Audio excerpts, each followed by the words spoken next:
सिगुम्बा तंजा पीबीदुना उनबगी तंजा से पीबीबगी दमक्ते सुआईगी माइकेदी के थकत पुंदुकचेर सरोज खाना इमादी ngaksam jore haiba sairinge laik ama sumaina phongba ngambase masida kari faubage habadu ahan boina khangjage ai ahan bada I sairing I ge be wakhan chu thuduna khalude aduga samaina sairinge laik phong ne habi sichu ai ga sa tawdu daba mane adu sumaina sairinge laik ama phong pasida dokumenti nuai ba phawe kaigina haba matamda aigi wakhalon dunga sigi society sida kitang share to bungam jare habi ki wakhanda yamna nuaiba pawe aduga ngasai wakhalon je hana lairudraga su haidi larik ama phonga ibanina madugi sem saba preparation mayam jangam gani ba ana sigi larik sima phonga ge haibase masigi aikoigi hotnarak pase masidi kyam koina hotnare heidi kyam koina changi tasing har kanda ina sairing ahan bada ina pinga matam da sairing gi sumaina iraga phongba yai ka chagonda khangudaba takpina wat padum baiso kara koigi lambi takpina bo leita bai tare adum baiso ma leire aduga khanga aba matam da soina society sida thengreba thodo wathuk myam su uraga adigi aina tamuriba larik adigi sina haiba samna kan democracy ai se khwaide phajaba lengang ni khwaide phajaba lengang chanab siman india ne are manipur su saruk amoi aduga masigi tasingba wahan thokti manipur da phanglibra ai kanda mami fawu ubo wasalakpa adu sigumba myam si leira kanda aina siwedi kamain toraga phaiba myam si face tawgani natraga society sida khangan gani ngasigi myam si khangan gani bokalon sila la kanda imana ba sing adigi senior sing ke myam tasanna ga isu sikai tawbe ya huji huji oirba manipur gi phibam sida ana khannari matamaduda tungan bokalon ke amaron pibi makoina aduda hai bo khalon sing da pibi matam da samna kan manipur de isu ma thokpa ban tawe ado ban se si me ban si de khoi support to sandoira isu se lo san da be da makta ada su han thok le selakta ba hai badi ban da to kan da ban gi kana bade amadi madu gi mang jabani helakpa ado ma kya lakpa dukan da ikoina kari to be ya na sum naina jaba matam da ai ba singi suma mang thakta ikoi gi thoke ba thodo thoke ya da I be cha choba thodang lekhe duna I berom da mai on san ba da so thoiduna kai ro dra bo khalon khangi Saros Khan gi wakhalon je tabada yamna nuai je haibadi ngasagi a pen is mightier than a sword so haine ne ko adugi wakhalon du ne ba somna changsan bi reise thoiba thodo thokching si ama leire aduga ka hena ingon da ining bagi thilpi ki bade aina dem college of arts tam ne matam da PD club personality development club anam le adugi wall magazine de khoi saireng si ire ire ga theto page structure am chane aduda ai saireng si haipetung chum ire thedo bu matam da ai ge zaming oina panjarabada Dr. Sharat Sharma na nang saireng si tungda yamna samasta yam kana boy gani masi laik oina ire ga phongdok si kana ingonde yang khaibi puning thawatpi adu lai lai ta bata ga soi ngamna ba mana publication do ra madoira mating tawge no janai am puning thawatpi adu fawbada I saireng laik si phongge ge kana ire ge kana khalo balaiti adu ga saireng isu isallaga saireng laik phongna ba kana pulap thamjalub su leite adu kona thangda society se thoiba thodo mothom yam si urakanda ai si I asira kana makchu I ba howe adu matungda makchu khale ngasi bawda ingondi ai gumba kai su leitaba sina tabida afa writer kya mom laikre makoina society si da feedback kari pirakhrabage haidi yam ka haina piba chance lakpa ude duna de ai ba si thoidona kana da ba male nei samuk lai thokal adu matungda aina movie me film aduda sumaina ma hai ai basing si yamna kariyam na bagi structure amalakpa aduda ai ba halor ba hi baduna sumaina hare nasi aina I ba dilek kibe adu aina I ba silek kibe matam da nasi society sa thoi ba awa ana digi laira bagi tolata ra bagi nupi bunam jana thepi bigi hai ba dikanal sulaitra ba misang sangalai ta ba makhoi gi wakat sikana na tabi gani adun na koi iro na mana kappa hai dukan da ai su ining bagi pola mata singna dukan da sulaki aitar adudi sona kandagi phangkiba inspiration se ngasagi college life da ozaduna haibirakiba wahai adagi ngasagi thengnarakiba cinema da gu oirako sisna oidoineba aduga saireng se matam gi oina haidi thokpa issues adugumbai matam dugi oina phawkiba wakhalon da sum iraga isagi oina thanjan bikiba oibra saireng singse aina saireng iba siki saireng si thamjan ba makti leitre aduga aise PD club personality development club se gi ma sabse yauru ba namka mara mo kanda manipur ge tonga ba competition kaya da yaw bai khudung saba ma phange ada samna kanda debate digi manipur to extempore space symposium allocation adigi tongan tongan sailing competition tongan competition singda yaw bai khudong chaw do phangi ado matam da aini yaw jama tam da mana gi price ki phalaga thoduni yawrudi ado samna kanda aigi debate competition la so debate competition gi niyoms to aiki da loin khangje ga su ko khajik tang di khangje oja sing da soi hangje moina su takpi ado khangdi khangi ado aina si phoki level da hotna ga di price phangani dubu di ai asa taweba ado tar ga soina price to tonga nan thamaga debate ki norms su kitang lai thoga aigi wakhalon madugi platform ma lawraga share tawge ba asa tawe ado matam du da oja sing adigi imana sing nang ngang thoi do nang ngang do hojiki aina sum wahi wen haido bado laibok phobadagi e hojiki sairi matek tiam phajaine ko de na dumene puni thawak pire ado laibok phobadagi competition yaw sing do da prize ke khalo do ta ga su prize to mo phangjeki ji phobada aina sum khan to jabada 33 bu still 11 to prize phanga madrang khalle ma ko mu kan ta ba consolation ga loina ado maina debate to su ngang thokhi ba yam do aina sairi moina phuni abai tanja sida ma khomjin jaba adu thiya kanda sairing lari oina imadi ngaksam yore adan mithon junu phong we tan jasi lawjaban saigi tanja do low dana miyam da share to matung da miyam gi feedback se phanga kanda koina phonga gi khala kan sa pulak khomjalaga mu phongbirak pani ba ko hoi man Saroz Khan gi laiba sairing gi larik se sigi front cover sida aina uzari se imadi ngaksam yore haina tharaga koi nupi gi saktam ama ui ko masida khud si ju yoling chale aduga yamna law kongba haidi khangba ngamdaba chaitheng ama phangbagi mawongda pirang sintharaga maningdasu makhut mayam ma thangalaga taba ngamdre haibagi mawong ama kha ui masina hainingi base sisna kari oidoina like cover se aigi yamba miyamne te thudun khangraba makin konthau jamna yekpi bane sida nupi bang bisaktam ye base tasina nupi minati achingba real nupi makti nate manipur ima present to bane aduga nasi manipur do thingnare ba thawdo wa thok mayam asina ngasidi ima manipur sing ngaksam yaukhre to tabu ngaksam boboti yauri khanbegi amadi ngangthokpegi ubegi tanja de phangi aduna haiba sing asi kanbegi tanja amadi leiri akhoi wakhan khantamina se bane aduga tungda leiba khut chingsina kanbi haiba kholaudi ngasi samna kanda apun gi saktam da ifela ko mongde ureiba adigi hoigi yeba picture sina khuthangalaga mention jaisina tabanga muktaba kholaw me ando na kong mention jabani aduga imasi yo lingisale aduga mangala isina bom ignasigi gun culture haitare masi myamsi represent tawone aduga haiba lairik sida punna sairing kayano yawrise lairik sida yawri se sairing 50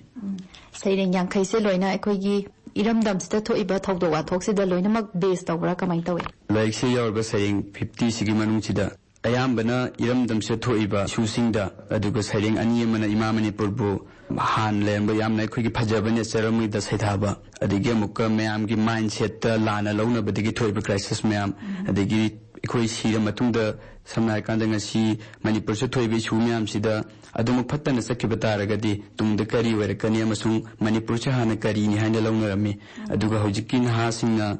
social media si kamai tawga sijanari adigi wikitungi yumbi na bi yutsingna yut ki maulisat malaktaba na itungi yumbi malaktaba adumba gi matangda su adum sairing like si bing malungda ni gauri haidi haukiba thogdoki adai huji huji ki oiriba adagi tungda kari oirakadage kari dawragadi phagba yai haibasigi matangda punna nainabane bako sigi manungsida Saroz Khana khwaidagi khoidaba haigadra miyamda hena message se yohaningba sairengumba ama yawragadi madu pathoga mati amtang taminasi hoi ayambana dumak loina samane haitare haiji miyamda dumu yahaningi aduga miyamgi feedback su masi phai natraga phatte ado lawningi aduga aigi saring singchi ayambana su miyamna su thekthongba aiba singna su adigi oja singdi yamba singna su aibi nang wahi wata sikra dikalli adubu sumaina dong haiba ngamba haitare singna kanda amma tholpasi yamna de phayena puni togapi adubu saring singchi loinamak adumak society sida piningba aigi wakhalon dune aduba ai ahan bi sairing chama eto myam khudon tamjage saukhat pani haiba dura masibu wrong number da thengnaraga message ta nungsi haina balam free call the program satlaga Facebook ta lohongna balam WhatsApp ta yumban minaraga newspaper da maumang khibegi paw hablak balam radio gi pawda khanna nainaraga ISTV Impact TV da yum kai sidokpa khanna sainabagi paw telecast torok palam Twitter MLA Minister na nungsi sana na laiminanaba yaifa paujan pibalam lam saukatpana kham thenglabalam Saying say yamna telaga sukmas de say yauriba koigi hainiba wakalon se de asukimatik yame ana haizege duga hariba mayam se asengmu sungaktani huzigi sayring matek sida haining ba Saros Khan gi oiba wakalon du suma tem tang tasi sayring macha sida haiji se aigi wakalon ki aina phongdoni wakalon de kitang thamjage aibadi ngasi koina season ariba social media digi leiriba new technology singse lana satkiba adi lana season arpa digi machine tungda phattaba ka thodo wato kya tholakpa adigi koi phol ama pairagadi maduda message adwadi ro free call hapsalaga wari tawda biya de habe culture amda adigi WhatsApp message adigi Facebook Messenger Twitter kya marom tholali besinga se sising asi koina lana chatkiba machine koida kana ba piriba mayamada loction be motta lana sakiba aduga mahaiba punamak ase phattaba thodo wato kya ase phatre khangbadegi khangla su masibu thingnaba hotnabi begi mahutta samna harkanda Manipur crime ama thokpaga issue ama thokpaga mawa mangkibaga natraga kani kaigumba problem ama thokpaga yum sidokpagi yum mai thabagi sanabi leiba madu karidigi thoga ina root costo nainaraga madugi waroishim puraknaba hotnabi mahutta MLA minister singasu koi phamnaiba singasu Twitter da fajaba wahi wata thagalaga maduna waroishim purakpa structure malakpa resipuna maksida mangjiga doripse kanano koi khunai sine koi khunai kai gumba mangki taradi khunai sa pikpa khunai oibanina malemda anisuna mafamda leitabanina masi mangki gedra haiba akiba dugoloina tungi generation da kari thokane aduna isa na gyan taminaraga achumbagi mekaida afabasing adu loction si phattabadagi lapthona bohona se rokolon tu nain pi janingis Saros Khan gi nunggi oiba wakalon se yamna phajai haina thamjage ko aidi koina somda phatte haibasidi loina khangineba phatte haraga su mayamna thingnabagi khongjang kayamusu changsali haidi nupi da chathaba crime haraga su koina thingnaba haraga su hen hengalakpagi moonge koina ujarise na hoji aroibada thambiriba wakalon masidi isa na change tawsi isa na gyan tasi haibadagi hena atopa upay ama leite haina su thamjage ko aduga Saros Khan gi koigi family gi matang da mula akanda isa se kaidagi no adagi ima baba na kari tawi chilina ma kya no haibadu song tang khangjage ai sama wangoi awang lekai Phan West district adagi ne aduga ai gi baba gi mingna MK Nasib Ali hoji PWD da Barkandas wen lejere aduga mama gi mingna MK Mamtaz housewife lady aduga koi chininau tarukni ai takta yamba nupani aduga chiche ama aduga ikada inau nupani aina nupada na umsuba hojina kai tawbiri Saros Khan se how ki 2016 the Dem College of Arts tege political science honors tege solution jare aduga koi gi mamang da leikiba emu gi shugrana outside the chatpadagi kudu outside the master tawjage kanjaruba adu makche thadoppada kitang kudung chadaba leikibadagi Manipur da su tahudroba aduna hojikse coaching tawragale coaching tawraga makha master dum tam thabidoineba hoy political science da graduation loire haina takpi bane ko adudi master si so haiba subjects da dum tawbidoine akoigi ibasina hobby ama oina thambigraga ko isagi aim in life haigadra kari oige haina di khanbi hojikse isagi punsigi pandam se kaino aigi punsigi pandam se pilinga degi mama baba na su loya wehninge aduga aigi so dum khalwe adugi society sida thoiba thodo to kya su rakanda achumba wel phangdabadegi ngasi thoibi sumyam su rakanda achumba wen chatte kya be sa su leje adubu Masina society hena kana gadra kana roidra haibagi wakalon dula akanda ai tupa chamna akanda MPSC gumba UPSC gumba try tawsira fokanje aduga masi cho muka masi MPSC ka masina hendona kana gadra kana roidra haibadi phamnaiba singna makhoi singa si do oxygen doineba makhoi makada leiga doribane aduna adugi wakalon chomuk leije adugo aina pilinga de khanjarkhiba chumba wayel chathaba loyarama oige na khanje aduma kha chathaba aduma ngamjana su hone jegani habe sathamjari yam nungai je isana pambiri ba punsigi pandam dumadi phangaga Manipur da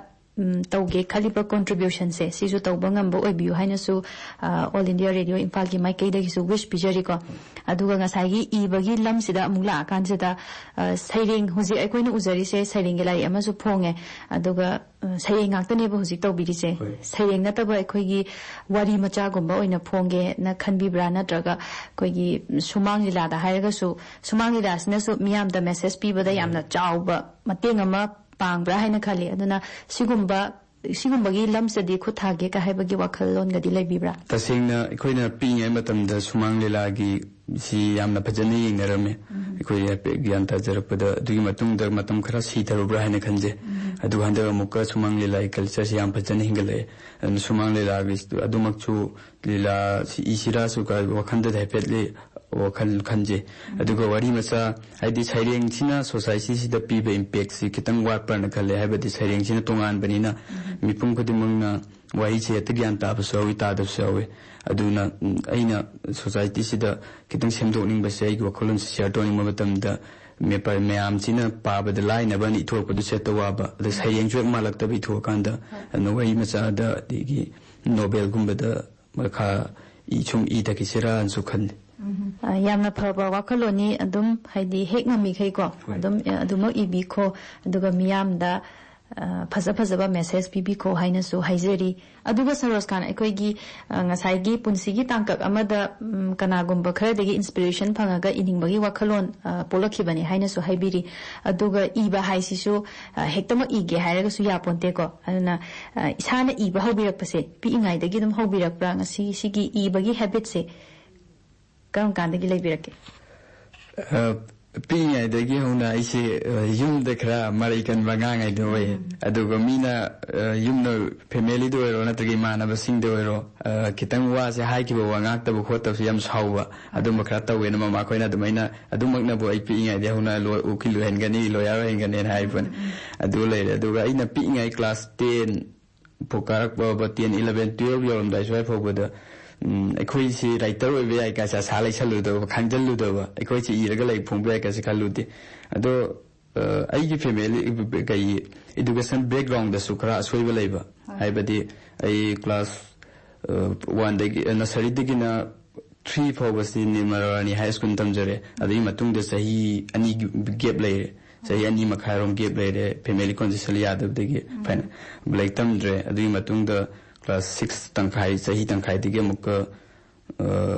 angahaling high school da tamjar pane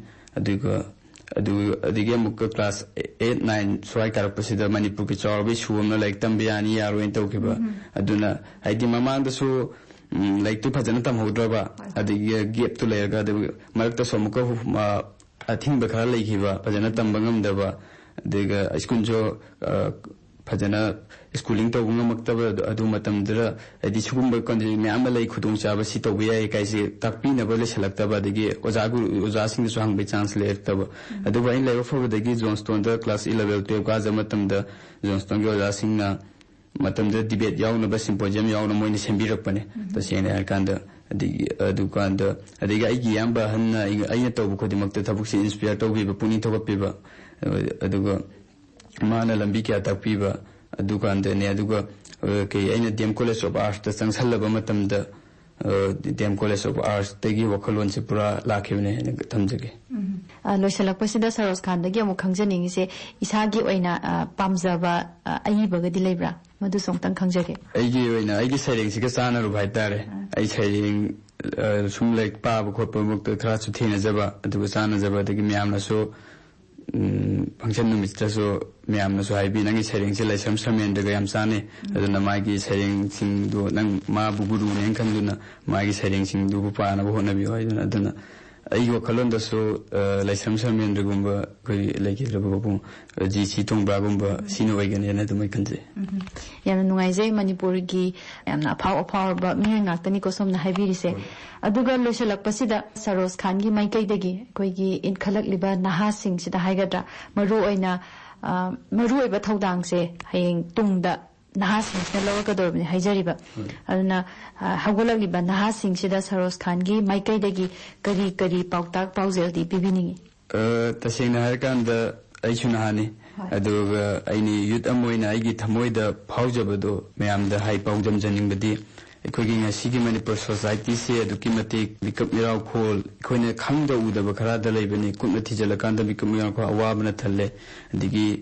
ꯅꯨꯄꯤꯁꯤꯡꯕꯨ ꯅꯝꯖꯥ ꯅꯝꯊꯦꯛꯄꯤꯕ ꯁꯦꯜꯅ ꯁꯪꯒꯅ ꯑꯆꯨꯝꯕ ꯆꯠꯄꯒꯤ structure ꯑꯃ ꯂꯥꯛꯏꯁꯦ ꯑꯩꯈꯣꯏ ꯈꯔ ꯁꯦꯝꯗꯣꯛꯃꯤꯟꯅꯅꯕ ꯑꯩꯈꯣꯏ ꯂꯥꯏꯔꯤꯛ ꯇꯝꯕ ꯃꯇꯝꯗ ꯂꯥꯏꯔꯤꯛ ꯈꯛꯇꯪ ꯇꯝꯂꯣꯏꯁꯦ ꯍꯥꯏꯕꯗꯤ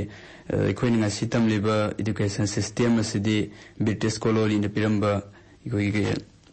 ꯂꯥꯏꯔꯤꯛ ꯍꯩꯇꯕ ꯍꯥꯏꯕ ꯃꯤꯡꯒꯣꯟꯗꯣ ꯀꯣꯛꯅꯕ ꯈꯛꯇꯒꯤꯅꯤ ꯑꯩꯗꯤ ꯂꯥꯏꯔꯤꯛ ꯍꯩꯔꯦ ꯂꯤꯇꯔꯦꯁꯤ ꯑꯣꯏꯔꯦ ꯍꯥꯏꯕ ꯈꯛꯀꯤ ꯑꯗꯩ ꯑꯩꯈꯣꯏ ꯂꯥꯏꯁꯨꯁꯨ ꯈꯪꯅꯕ ꯏꯗꯨꯀꯦꯇꯦꯗ ꯑꯣꯏꯅꯕ ꯂꯥꯏꯔꯤꯛ ꯇꯝꯁꯤ ꯑꯗꯨꯒ ꯑꯩꯈꯣꯏꯅ ꯇꯝꯂꯤꯕ ꯂꯥꯏꯔꯤꯛꯁꯤꯡ ꯑꯗꯨ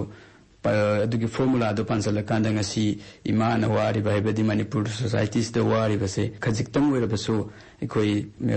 ꯑꯋꯥꯕꯁꯤ ꯀꯣꯛꯍꯟꯕ ꯉꯝꯕ꯭ꯔꯦ ꯌꯦꯡꯁꯤ ꯍꯣꯏ ꯑꯩ ꯑꯃꯅ ꯅꯠꯇ꯭ꯔꯒ ꯌꯨꯠ ꯅꯍꯥ ꯑꯃꯅ ꯅꯠꯇ꯭ꯔꯒ ꯃꯤꯑꯣꯏ ꯆꯥꯝꯃꯅ ꯃꯅꯤꯄꯨꯔꯒꯤ ꯑꯋꯥꯕ ꯀꯣꯛꯍꯟꯈꯤꯕ ꯉꯝꯗꯕ ꯌꯥꯏ ꯑꯗꯨꯕꯨ ꯑꯩ ꯑꯃꯒꯤ ꯑꯐꯕ ꯊꯕꯛ ꯑꯃꯃꯝꯅ ꯄꯨꯟꯁꯤꯜꯂꯀꯥꯟꯗ ꯁꯣꯏꯗꯅꯃꯛꯀꯤ ꯑꯐꯕ ꯑꯣꯏꯔꯛꯀꯅꯤ ꯑꯗꯨꯅ ꯑꯩꯈꯣꯏ ꯒ꯭ꯌꯥꯟ ꯇꯥꯃꯤꯟꯅꯔꯁꯤ ꯑꯩꯈꯣꯏꯅ ꯁꯣꯏꯕ ꯀꯌꯥ ꯂꯩꯕꯗꯒꯤ ꯐꯝꯅꯥꯏꯕꯁꯤꯡꯁꯨ ꯁꯣꯏꯔꯛꯄꯅꯤ ꯃꯈꯣꯏ ꯈꯛꯇꯪꯗ ꯃꯔꯥꯟ ꯊꯩꯗꯣꯛꯇꯕꯤꯗ ꯑꯩꯈꯣꯏꯒꯤ ꯗ꯭ꯌꯨꯇꯤ ꯈꯛꯇꯪ ꯑꯩꯈꯣꯏꯒꯤ ꯔꯦꯁꯄꯣꯟꯁꯤꯕꯤꯂꯤꯇꯤꯁꯨ ꯃꯁꯛ ꯈꯪꯉꯁꯤ ꯍꯥꯏꯖꯅꯤꯡꯉꯤ ꯌꯥꯝꯅ ꯅꯨꯡꯉꯥꯏꯖꯩ ꯁꯔꯣꯖ ꯈꯥꯟꯅ ꯍꯥꯏꯕꯁꯨ ꯍꯥꯏꯕꯅꯤ ꯑꯗꯨꯒ ꯑꯆꯨꯝꯕ ꯂꯝꯕꯤꯗꯨꯗꯪ ꯆꯠꯂꯒ ꯑꯩꯈꯣꯏꯅ ꯑꯆꯨꯝꯕꯗꯨꯗ ꯌꯦꯁ ꯍꯥꯏꯔꯒ ꯑꯔꯥꯟꯕꯗꯨꯗꯤ ꯅꯣ ꯍꯥꯏꯕꯁꯦ ꯉꯝꯃꯁꯤ ꯑꯗꯨꯒ ꯑꯐꯕ ꯈꯨꯟꯅꯥꯏ ꯑꯃ ꯑꯐꯕ ꯃꯅꯤꯄꯨꯔ ꯑꯃ ꯇꯨꯡꯒꯤ ꯐꯅꯕꯒꯤꯗꯃꯛꯇ ꯑꯩꯈꯣꯏ ꯄꯨꯟꯅ ꯁꯦꯝꯃꯤꯟꯅꯔꯁꯤ ꯍꯥꯏꯕ ꯃꯦꯁꯦꯖꯁꯨ ꯊꯝꯖꯔꯤ ꯑꯗꯨꯒ ꯍꯟꯅ ꯁꯔꯣꯖ ꯈꯥꯟꯕꯨꯁꯨ ꯊꯥꯒꯠꯆꯔꯤ ꯌꯥꯝ ꯅꯨꯡꯉꯥꯏꯖꯩ ꯊꯥꯒꯠꯆꯔꯤ